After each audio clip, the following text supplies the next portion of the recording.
Nous voilà de retour, les amis. Je vais donc vous apporter un message avec la grâce de Dieu qui sera pas trop long. C'est un message d'encouragement, un message de consécration. Donc je voudrais nous lancer un appel à la prière. Cette guerre entre la Russie et l'Ukraine est en train d'épouvanter le monde, est en train d'inquiéter le monde. Nous sommes sortis de ce Covid avec la grâce de Dieu, conformément aussi à ce que la Bible nous disait de manière prophétique au travers de l'histoire de Gédéon, le Omicron. Étant sortis de là, nous voilà maintenant dans une autre période, dans une autre épreuve. Et quelle épreuve? Une guerre, et une guerre qui pourrait mener à un troisième conflit mondial, une guerre qui peut mener à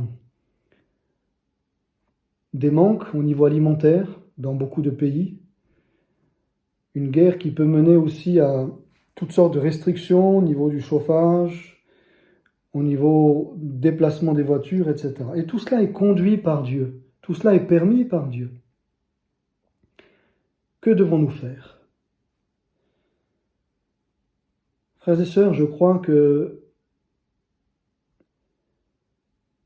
plus que jamais, nous devons aller nous cacher en Dieu dans la prière. Et je voudrais vraiment simplement faire un appel à chaque chrétien, chaque chrétienne, un appel à la prière. Non pas pour que forcément la guerre cesse, même si c'est ce pourquoi nous prions tous, bien sûr, pour la paix, mais un appel à la prière pour nous retrouver avec lui, comme nous l'avons chanté il y a quelques instants, pour être avec lui. Et c'est vrai que ces temps difficiles favorisent cela, parce que notre nature est ainsi faite que, quand tout va bien, on a tendance à se relâcher.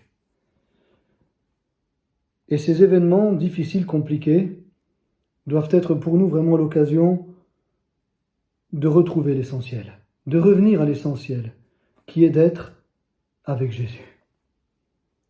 La Bible nous dit au travers de l'évangile de Marc que quand Jésus a choisi les 12 apôtres, la Bible dit qu'il les a pris pour qu'ils soient avec lui. Jésus les voulait avec lui avant de les envoyer, avant qu'ils travaillent, avant qu'ils sortent évangéliser. Il les voulait avec lui, pour les avoir avec lui. Et je crois que plus que jamais, aujourd'hui, nous avons besoin de retrouver une communion profonde, quotidienne avec le Seigneur. Jésus te veut avec lui, mon frère, ma sœur. Jésus veut passer du temps avec toi. Jésus veut cette amitié, il veut la chérir. Il veut que tu l'entretiennes, il veut que tu reviennes à cette amitié que peut-être tu as connue des années en arrière. Peut-être certains aussi se sont relâchés avec l'épreuve. Peut-être d'autres, au contraire, mènent par la grâce de Dieu une vie de prière régulière.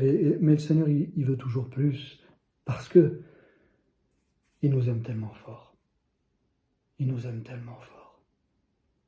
Il nous veut tout à lui. Et donc, je lis simplement deux textes là dans l'évangile de Luc. Le premier, c'est dans Luc chapitre 4, verset 1er. Je vais juste lire le verset 1er. Luc 4, verset 1er. Jésus, rempli du Saint-Esprit, revint du Jourdain, et il fut conduit par l'Esprit dans le désert, donc où il fut tenté par le diable pendant 40 jours. Il ne mangea rien durant ces jours-là, et après qu'ils furent écoulés, il eut faim. Jésus, rempli du Saint-Esprit, revint du Jourdain, et il fut conduit par l'Esprit dans le désert. Jésus a prié et jeûné dans le désert. Un petit peu plus loin, Luc 5, verset 16, et lui, donc Jésus, il se retirait dans les déserts et priait. Il se retirait dans les déserts et priait. Ensuite, il enseignait, il guérissait, il délivrait, il exerçait le ministère. mais il se retirait. C'est bien dit comme ça, il se retirait dans les déserts et priait. Conduit par l'Esprit, rempli par l'Esprit. Cherchons notre désert. C'est difficile parfois à la maison parce que ça bouge, à moins que vous vous leviez tôt et puis que tout le monde dort. Mais sinon, Jésus, lui, ce qu'il faisait, c'était de sortir. Comme l'a dit un pasteur, la chambre de Dieu, c'est la nature. J'ai beaucoup aimé cette expression. La chambre de Dieu, c'est la nature. Jésus se retirait dehors, dans les déserts, et il priait. Il se retirait pour être seul avec son Père. Loin des bruits de la ville, loin des occupations. Quand il faisait encore sombre, il se levait tôt et puis il priait. Rempli de l'Esprit. Je crois que quand nous sommes remplis de l'Esprit, l'Esprit nous pousse à prier. Quand nous ne sommes pas remplis de l'Esprit, eh bien, nous nous agitons un peu comme Marthe. Nous remplaçons, si vous voulez, cette communion avec Dieu par toutes sortes d'occupations, d'activités. Nous nous affairons à ceci, à cela. Nous courons par-ci, par-là. Puis nous sommes stressés parce que nous n'avons pas pris le temps de nous retirer. Mais quand nous sommes remplis de l'Esprit, l'Esprit, lui, il prie en nous. La Bible dit que nous ne savons pas comment prier, mais que c'est l'Esprit lui-même qui intercède par des soupirs inexprimables. C'est l'Esprit qui prie. C'est même pas nous, en fait. Nous, on suit l'Esprit et on laisse l'Esprit prier par nous. C'est lui qui nous inspire. Et je crois, dans ces temps tellement difficiles, tellement incertains, on pense à tous les enfants notamment. Qui veut d'une famine? Qui veut que des enfants manquent de nourriture? Personne ne le veut. C'est la chose la plus terrible qu'il peut y avoir. Et pourtant, certains déjà souffrent effectivement de la faim sans même besoin d'attendre cette guerre avec l'Ukraine, nous le savons. Des famines, des crises économiques, des disettes dans divers endroits du monde, et des enfants qui meurent de faim, ça existe déjà maintenant, bien sûr. Mais ce que je veux dire, c'est que, avec tout ce contexte mondial, c'est un risque qui est là pour tous, pas juste dans des endroits isolés, reculés, où règnent certaines dictatures, etc., mais au niveau mondial. En tout cas dans différentes parties du monde. Et nous ne voulons pas voir nos enfants, nous ne voulons pas voir les enfants de nos frères et sœurs manquer de quoi que ce soit. Et vous savez, dans des pays comme l'Afrique, lorsqu'ils ont traversé des périodes de disette ou de dictature, notamment par exemple le Nigeria, vous savez ce qu'ils faisaient, frères et sœurs, les Nigérians, nos frères et sœurs nigérians? Ils allaient dans la forêt et ils passaient des nuits à pleurer et à crier à Dieu dans la forêt, afin que Dieu les délivre de la dictature, des coups, des violences, des abus. Et le Nigeria a été visité par Dieu. Dieu a envoyé toutes sortes de serviteurs. Reinhard Bonnke, il est très connu, et au Nigeria, il y a vraiment eu des foules qui ont pu écouter l'Évangile. Mais au-delà de ces grands rassemblements, Dieu a répondu à ces prières de ces hommes et de ces femmes qui pleuraient, qui criaient à Dieu. Seigneur, délivre-nous. Viens à notre secours.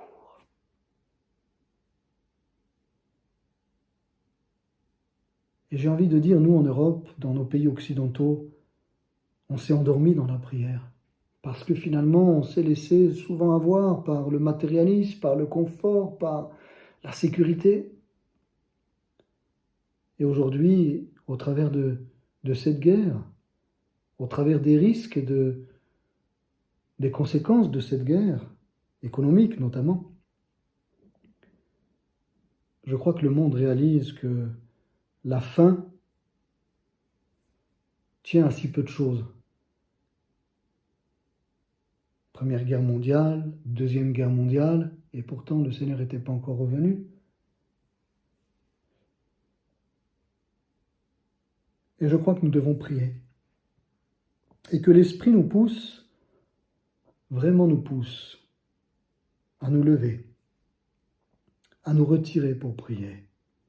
Prier pour l'Ukraine, prier pour la Russie déjà, pour ces deux pays qui se déchirent, prier pour les autorités, afin que Dieu les amène l'un et l'autre à cesser la guerre. Frères et sœurs, la prière est puissante. Élie, le prophète Élie, la Bible nous dit, que ce soit dans le livre des rois comme dans le Nouveau Testament, l'épître de Jacques, que lorsqu'Élie, ce prophète, priait, eh bien pendant 3 ans et demi, il n'a plu en Israël. Le ciel s'est fermé et puis il a prié. Après, au bout de 3 ans et demi, il a prié et il a plu. Il a arrêté la pluie et il a appelé la pluie à nouveau à tomber sur la terre d'Israël. La prière d'un homme a fermé le ciel et a rouvert le ciel. Élie, la Bible dit et précise, il était de la même nature que nous, que vous et moi. Mais les prophètes étaient habitués à la prière. C'était des hommes solitaires. C'était des hommes qui se retiraient. Jésus ici agit en qualité de prophète, d'homme de Dieu qui se retire, qui va se ressourcer, qui va être à l'écoute, qui est conduit, poussé par l'Esprit. 40 jours de jeûne et de prière.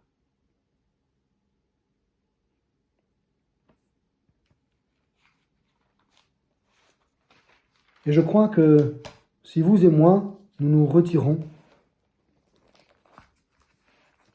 notre désert, ça peut être une route de campagne que l'on aime, tôt le matin quand il n'y a personne, ou également le soir. Ça peut être un chemin derrière ta maison, un lieu quelconque où tu es au calme. Eh bien, si nous nous retirons, si nous prions, si nous redécouvrons le désert de la prière, l'intimité avec lui,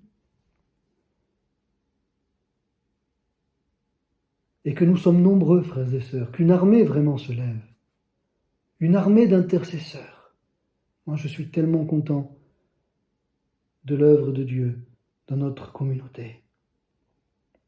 La femme d'un ancien est venue me trouver récemment.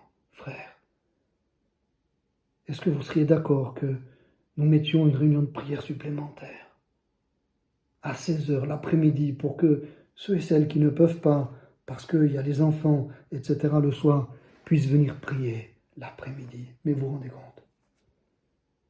Vous vous rendez compte comme cette pensée est conduite par le Saint-Esprit? Je lui dis, oui, ma sœur, mets ça en place, avec un frère, bien sûr. Ils sont deux là, et puis elle me montre des rapports là, de ces réunions magnifiques, où ils intercèdent, ils prient. Et je crois que dans chaque communauté, il devrait y avoir cette soif de réaliser que on ne peut pas y arriver sans la prière, frères et sœurs. Ni dans notre vie personnelle, ni dans notre vie de couple familial, ni dans notre vie d'église, ni notre vie d'évangélisation. Non. Ni au niveau des finances. On a besoin vraiment d'être avec lui. Au niveau de l'église locale, mais comme Jésus, avant tout au niveau personnel. Être au calme, faire le point. Demander à Dieu ses sujets à lui, ce qu'il y a sur son cœur. prier les prières de l'Esprit.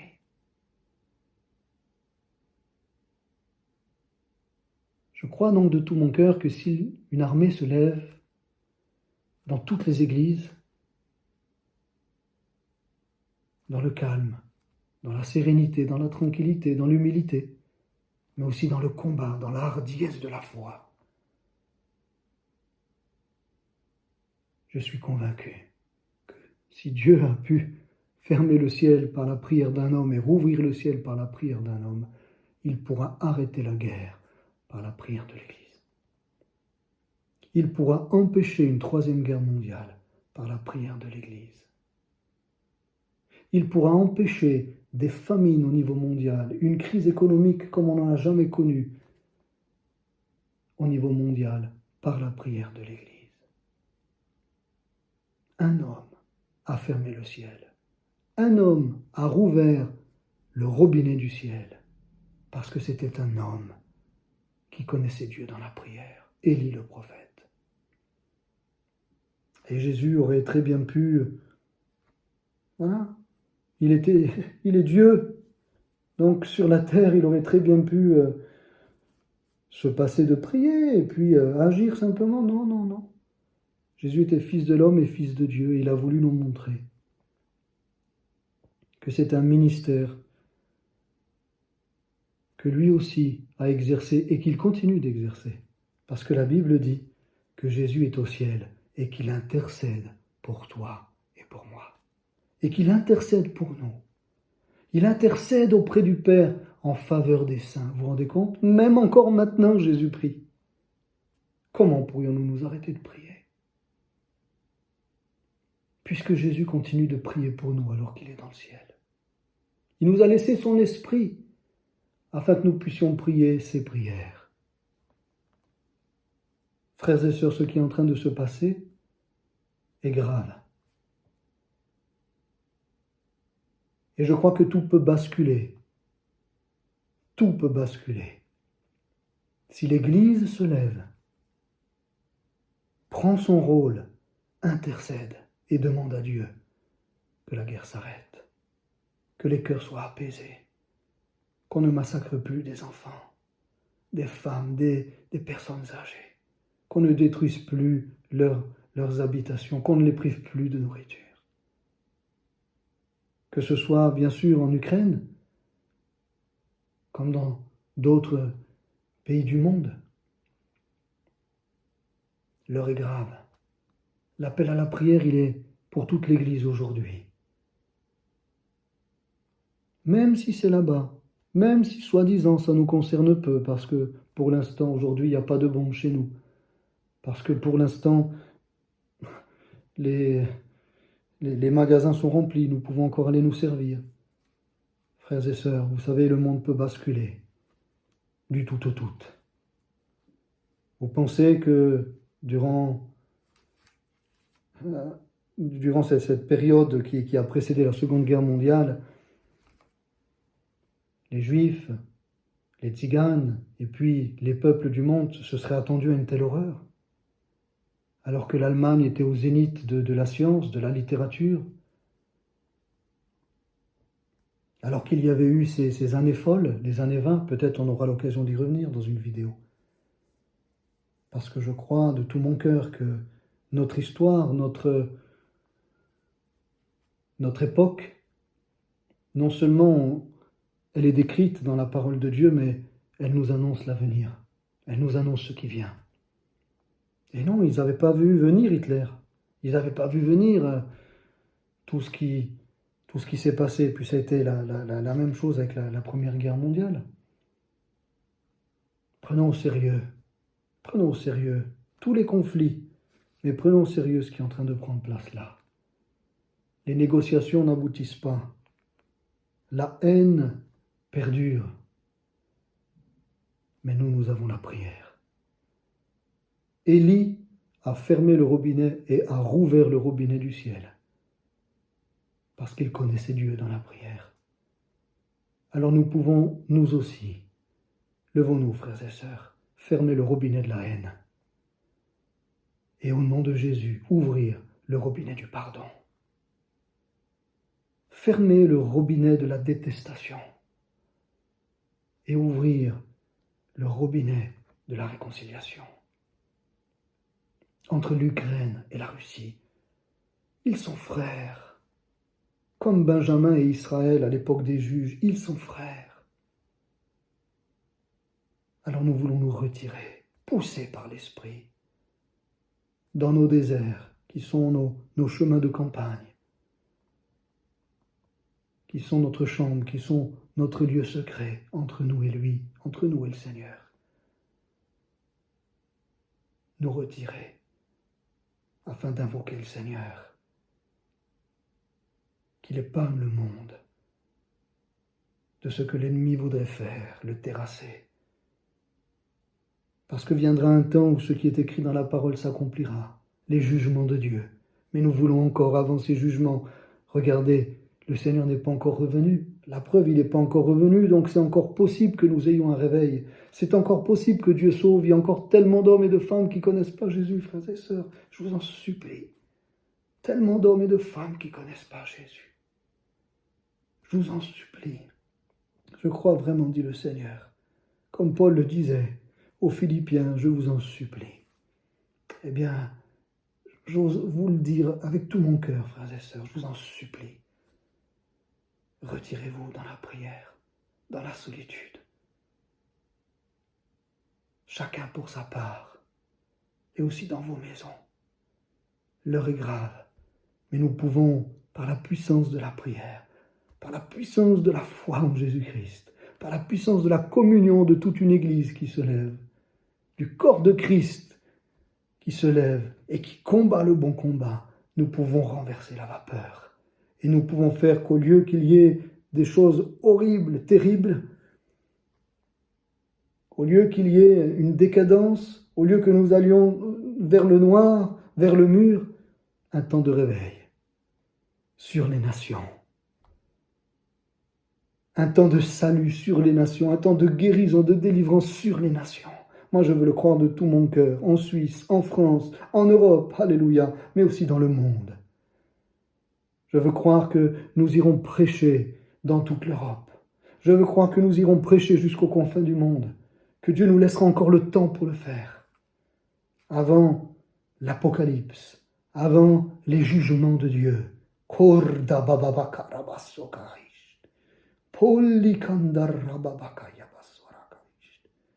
Oui, nous voulons nous cacher en lui, afin que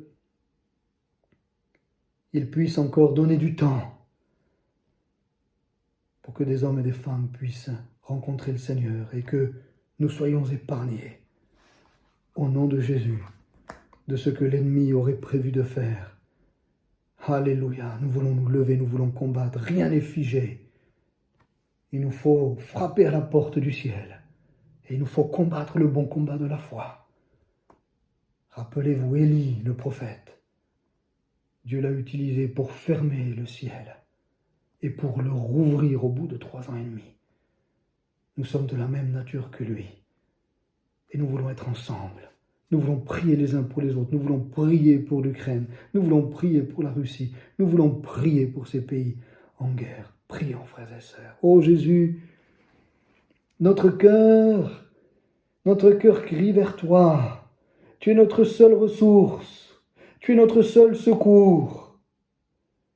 Tu délivres les peuples du Covid. Oui, petit à petit, là, tout se met en place. Une autre étape est en train de venir. C'est terminé, cette grave crise, Seigneur.